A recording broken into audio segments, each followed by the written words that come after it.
You know, there's something profoundly attractive about a man who knows where he's going, not just someone who has vague ideas or abstract dreams, but someone who has carved out a direction for his life and walks that path with relentless focus. It's not about being perfect, and it's certainly not about having it all figured out. But when you begin to orient yourself towards something meaningful, something that demands effort, sacrifice, and growth, you begin to radiate a different kind of energy. And women feel that, they sense it. Purpose isn't just some buzzword people throw around to sound enlightened. It's the foundation of your identity. When you don't have a clear sense of where you're headed, everything becomes unstable. You're tossed around by life, by people's opinions, by fleeting desires by the moment, and let me tell you, instability is deeply unattractive, not just to women, but to your own spirit. You start to feel lost, resentful, and anxious. Why? Because deep down, you were made for more than just reacting to life. You were built to pursue something difficult, something worth suffering for, something that organizes your entire being around forward motion. And when you do that, when you start aligning your daily actions with a goal that actually matters, everything about you changes. You start to carry yourself differently. You speak with more conviction. You wake up with more fire. That quiet desperation that once haunted you begins to fade. You don't need to talk about it. You show it in how you move, how you work, how you look someone in the eye without flinching. That's the man women chase, not because he's chasing them, but because he's chasing something bigger than them. The truth is, most men are chasing women because they've got nothing else to chase, and that's a recipe for disaster.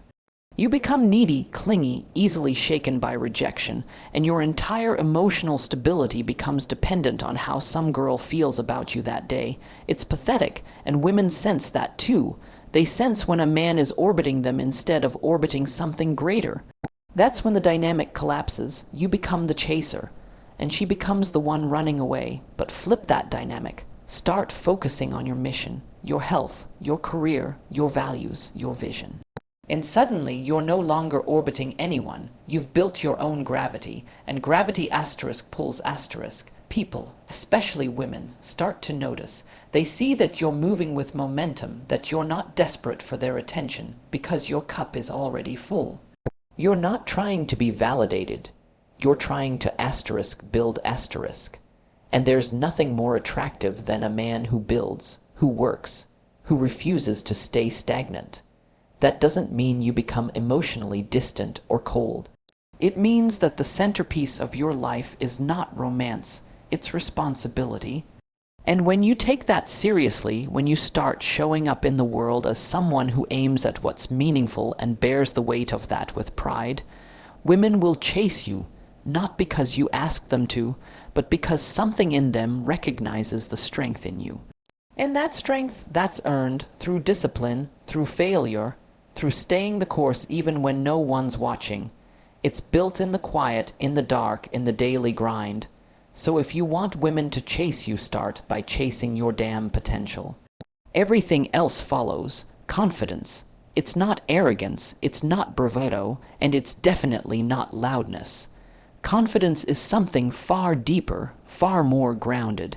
It's the quiet knowledge that you're capable, that you can handle the burden of your life and more, that if things fall apart, and you'll be the one standing there, ready to carry what needs carrying. And when a man moves through the world like that, with that kind of presence, women notice. Not because he's showing off, not because he's trying to impress them, but because his presence speaks louder than any words could. And here's the thing, most men think confidence is about being the loudest voice in the room. It's not. It's about being the most solid presence in it. You don't have to dominate every conversation or puff up your chest like some sort of alpha caricature. Real confidence doesn't need to prove itself. It just is . It shows up in your posture, in your tone, in your ability to speak directly without wavering, even when you're nervous, in the way you look someone in the eye without needing to flinch or apologize for existing. You earn that kind of confidence by voluntarily confronting the things you're afraid of. That's the key.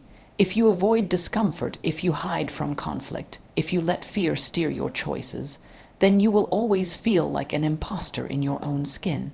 You'll look in the mirror and you'll know, on some deep level, that you're not someone who can be trusted to face the chaos. And if you can't trust yourself, why would anyone else? Women have an intuitive radar for this. They can read it in how you carry yourself. They notice when you're nervous, sure, but more importantly, they notice whether you fold under that pressure or stand up to it. That's the difference between a man who's merely pretending to be confident and a man who is asterisk. And women aren't looking for perfection. They're not looking for someone who never doubts or never falters. They're looking for a man who knows how to doubt himself without crumbling. A man who's familiar with fear, but doesn't let it dictate his life. The more you walk into those places you'd rather avoid, the conversations, the challenges, the responsibilities, the more you earn your own respect. And that internal respect, that sense of competence, it builds something solid in you, something immovable, and from that foundation, confidence grows, not from the outside in, but from the inside out. That's what draws people toward you. You become someone who isn't easily rattled, who doesn't chase validation, who doesn't need to posture. You know who you are and you act accordingly. Now, if you try to fake this, if you put on some mask of confidence without actually doing the work, it'll collapse the moment it's tested. Women will see right through it. And it'll reek of insecurity because that's all it really is, a disguise for fear. So don't fake it. Face what's difficult. Take responsibility. Speak your mind even when your voice shakes. And when you fail, which you will, stand back up and try again. That's where confidence is built. It's not given. It's earned. So when you walk into a room, walk in like a man who knows he belongs there. Not because someone told you that you do, but because you fought hard to become the kind of man who should. And when you do that, you won't need to chase anyone. They'll feel it. They'll no asterisk, and they'll come to you. Discipline, it's one of the rarest things in the world today, and yet it's one of the most attractive.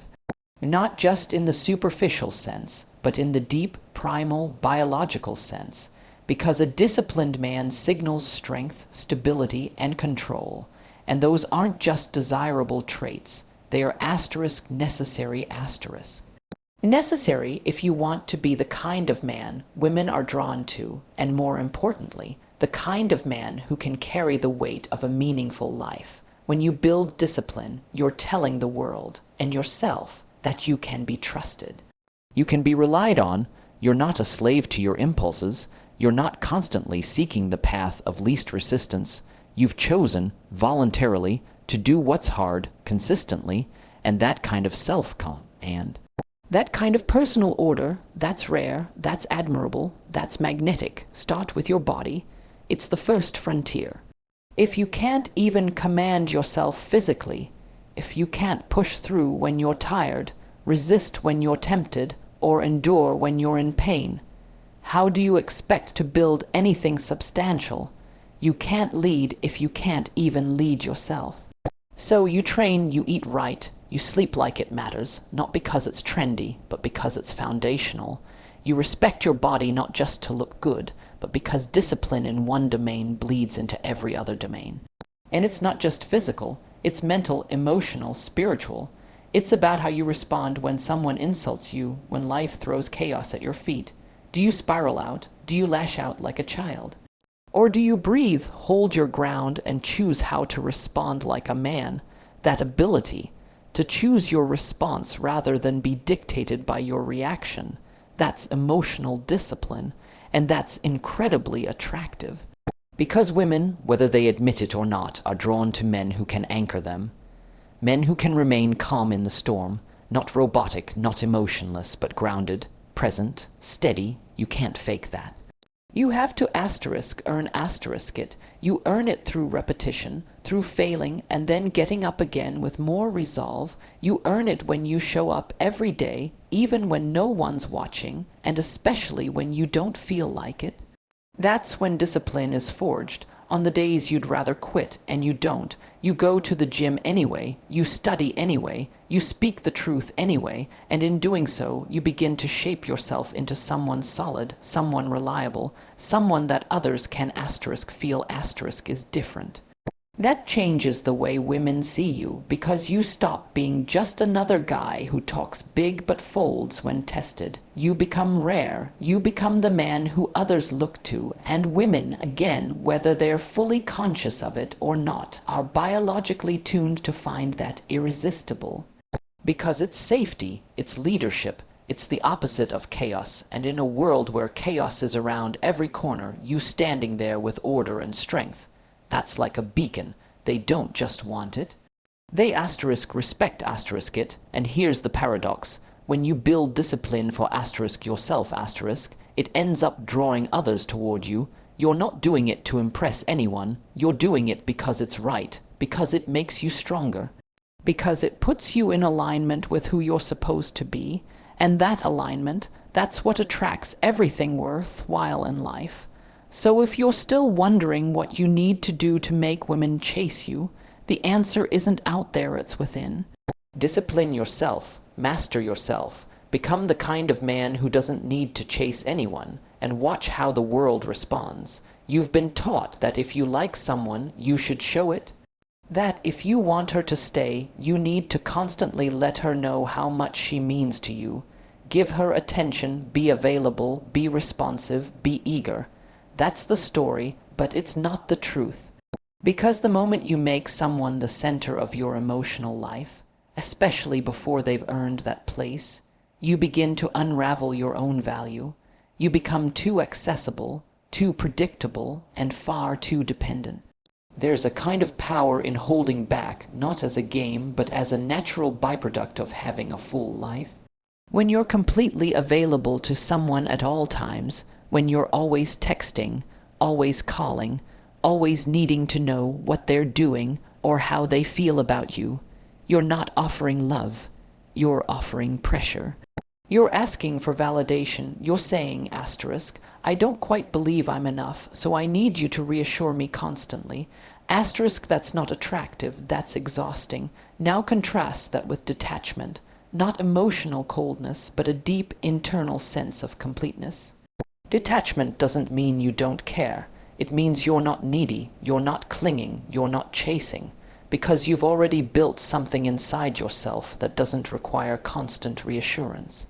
And that's what creates intrigue. That's what makes people lean in. Because when you're not chasing, when you're not trying to convince anyone of your worth, you become the one who must be convinced. You flip the dynamic, and suddenly you're the prize. See, the more you chase someone, the more they feel like they're running, and they have to run. Because the pressure becomes too much, your interest becomes suffocating. It erodes the tension, the curiosity, the pull, but when you hold your ground, when you stop broadcasting your need for someone to like you and instead focus on living your life, you become magnetic. You're not constantly checking your phone. You're not changing your schedule. You're not adjusting who you are in hopes that someone might pick you. You're already picked by yourself. This kind of detachment requires strength. It requires a willingness to be alone. And that's not easy. Most people would rather be in bad relationships than face their own solitude. But if you can stand alone and still feel whole, you gain leverage that very few people ever experience. You're no longer operating out of desperation. You can engage from a place of clarity, of choice, and that's powerful. Women are incredibly perceptive. They can tell the difference between a man who is pursuing them because he respects and admires them, and a man who is chasing them because he's trying to fill some inner emptiness. One is attractive. The other is repulsive. When you operate from detachment, your energy changes. You're not anxious. You're not overbearing. You're not trying to earn approval. You're evaluating whether someone fits into your already meaningful life. And that's what draws people to you. It's not manipulation, it's self-respect, and it's rare. When a woman sees a man who can take or leave the relationship, not out of indifference, but out of deep internal security, she pays attention. She chases, Not because he's playing hard to get, but because he is hard to get. Not because he's withholding affection, but because his life is already full, and affection from him is earned, not given freely to anyone who shows interest.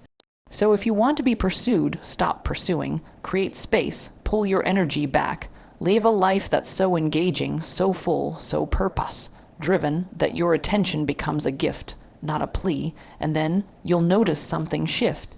You're no longer chasing, they are. You might think looks or money are what make a man attractive, and sure, they matter, to a point. But what really separates the men women chase from the ones they ignore is how they carry themselves socially. It's the way you speak, the way you listen, the way you command space without needing to dominate it. Because in the end, it's not about the flash, it's about presence. It's about how you move through a room, how you interact with people, how you hold conversations with ease and intent. That's what signals value real value. Most men don't understand this. They think being attractive means saying all the right things or memorizing some set of lines. But it's not about tricks. It's about being a hive, you communicator. That means you listen actively, really listen, not just waiting for your turn to talk. It means you speak clearly, with purpose, without apologizing for your thoughts. You don't mumble, you don't ramble. You say what you mean and you do it in a way that resonates. That's power. You have to understand people, especially women, are wired to notice these social cues. They're not consciously tallying every word you say, but they feel the energy you give off. If you're scattered, uncertain, overeager, they feel that. If you're calm, focused, grounded, that registers even more. You don't need to be the loudest voice in the room. In fact, often, the most attractive man is the one who speaks the least. But when he does, people lean in. Because there's weight behind his words. He's not performing. He's expressing something real. And when you bring charisma into that, when you can be playful, when you can tell stories, when you know how to read a room, you elevate yourself. You become someone others want to be around. Not because you're trying to entertain them, but because you bring something alive in the room. You become a source of energy, and women are drawn to that. They want to be near that. They want to be around someone who makes things feel vibrant but not chaotic, strong but not oppressive, confident but not arrogant. This is learned. It's a skill, and most importantly, it's a skill that comes from inner alignment. When you know who you are, when your words match your values, when you're not trying to manipulate but to connect you become powerful socially. You stop seeking approval and instead you offer presence. You offer clarity, you offer stability. That's attractive because most people, men and women alike, don't have it. And here's something most men completely overlook. How you treat everyone matters, not just her. Not just people you think can give you something. How do you talk to the waiter? How do you speak to someone when you're annoyed? Do you gossip when the person leaves the room? Do you shrink in uncomfortable moments? Or do you hold your ground with calm, deliberate confidence? Women are watching for that, not to test you, but to understand you, to see who you really are. If you want to be someone that others chase, you need to embody value in every interaction, not artificial value.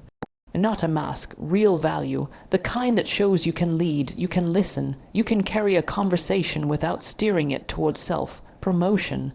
You become someone who adds energy to every room you walk into, not by being the center of attention, but by being a center of gravity. And when you reach that point, when your presence speaks before you do, chasing becomes unnecessary. They'll come to you. There's something profoundly attractive about a man with purpose, not just ambition. Not just goals, but purpose, a reason for being that runs deeper than status, deeper than validation, deeper than approval, a man who knows where he's going, and more importantly, why becomes impossible to ignore. Because purpose is magnetic. It organizes your being. It straightens your spine. It gives you direction in a world that thrives on distraction. And when you live with that kind of alignment, people, especially women, notice. Most men drift. They wake up, go through the motions, fill their time with comfort, entertainment, passive consumption, and deep down they feel it, that gnawing sense that they're wasting something, their time, their energy, their potential. They know they're meant for more, but they don't know what that more is. And instead of confronting that terrifying question, what am I here to do? They avoid it, they scroll. They numb, they chase women, hoping that affection will patch the hole, but it never does. Because here's the truth, women aren't the answer to your lack of purpose, and if you treat them like they are, you'll repel them. No one wants to carry the burden of being your reason for existing. That's too much weight. That's not love, it's desperation, and it's a sure way to lose respect. But when a man finds his path, or at least starts walking toward it, something shifts. He doesn't need constant entertainment. He doesn't need to be liked. He doesn't need someone to fill his time, because his time is already full of work that matters to him, full of striving, full of becoming. He wakes up with urgency, with structure, with clarity, and that kind of man is rare. That kind of man is irresistible, because when you're locked into your purpose, everything else falls into place. Your confidence grows, not because you fake it, but because you're building something every day that reinforces your belief in yourself. Your discipline strengthens, not because you force it, but because your mission demands it. And your neediness fades, not because you've conquered it, but because your life is already rich and meaningful with or without anyone else in it. Now here's the paradox. The more you pursue your purpose, the less you need anyone, and the more people want to be around you. Especially women, because you're no longer chasing. They're curious about where you're going. They want to come along for the ride, not because you're begging them to, but because your direction inspires them. They see that your life has momentum, and they feel that energy, that drive. It's not about domination. It's not about control. It's about movement, and movement is attractive, but purpose doesn't fall into your lap. You have to wrestle with it. You have to try things, fail at them, and keep going. You have to ask yourself hard questions. What do I care about? What can I build? What do I want to leave behind that's uncomfortable? But avoiding that discomfort leads to a passive, reactive life, one where you follow trends instead of carving a path, one where you end up chasing people instead of becoming someone they chase. So stop waiting to be chosen. Choose your mission. Choose your direction. Build something, pursue something, dedicate yourself to something. And when you do, you won't need to chase anyone ever again. You'll be too busy moving forward. And they'll follow.